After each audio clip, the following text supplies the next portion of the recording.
সন্দেশখালীতে BJP নেত্রীকে কটূক্তি অশ্লীল ভাষায় গালিগালাজের অভিযোগ। বসিরহাট লোকসভা বিজেপি কনভেনার সহ 4 জনের বিরুদ্ধে সন্দেশখালী থানায় অভিযোগ দায়ের করা হয়েছে। অভিযোগের ভিত্তিতে ইতিমধ্যে একজনকে গ্রেফতার করা হয়েছে।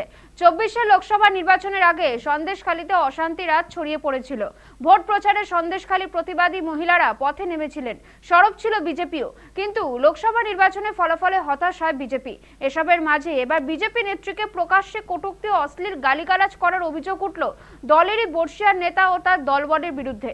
সমস্ত বিষয়টি নিয়ে থানায় লিখিত অভিযোগ দায়ের করেছেন বিজেপি নেত্রী। অসহায় অবস্থায় পুলিশের কাছে জাস্টিস চাইছেন বিজেপি নেত্রী পিয়ালি দাস। ঘটনার সূত্রপাত গত বুধবার দুপুরে স্বামী ও পরিবারের সদস্যদের নিয়ে বাড়ি ফিরছিলেন সন্দেশখালী প্রতিবাদী তথা বিজেপি নেত্রী পিয়ালি দাস ওরফে মাম্পি। জেটিঘাট এলাকায় তখন দাঁড়িয়েছিলেন বসিরহাট লোকসভার বিজেপি কনভেনার বিকাশ সিং সহ তার অনুগামীরা। অভিযোগ, জেটিঘাটের কাছে তার মাম্পিকে কটূক্তি করতে থাকেন, অশ্লীল ভাষায় গালিগালাজ করা হয় বলেও অভিযোগ। পরিবারের মতে এই ধরনের কথাবার্তা এক প্রকার শ্লীলতাহানির সমান। এরপর বাড়িতে ফিরে মানসিকভাবে ভেঙে পড়েন তিনি। সরাসরি তিনি সন্দেশখালী থানায় বিকাশ সিং সহ তার অনুগামী 4 জনের বিরুদ্ধে অভিযোগ দায়ের করেন। স্বাভাবিকভাবেই আসরে নেমে কটাক্ষ করেছে তৃণমূল।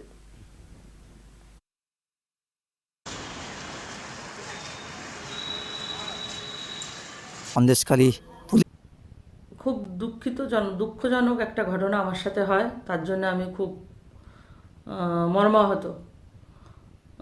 আমাদের এখানকার লোকাল কিছু নেতা আছেন, তারা কন্টিনিউ টিএমসি পার্টির সাথে যোগাযোগ রেখেছেন।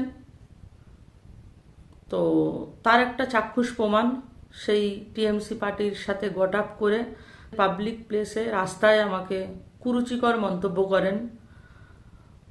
বিকাশ সিং ছিলেন, অর্ণব ছিলেন এবং রতিকান্ত ছিলেন। তো আমি কোনোদিন ভাবতে পারিনি তারা রাস্তায় ফেলে আমার সাথে এরকম ধরনের ব্যবহার করবে।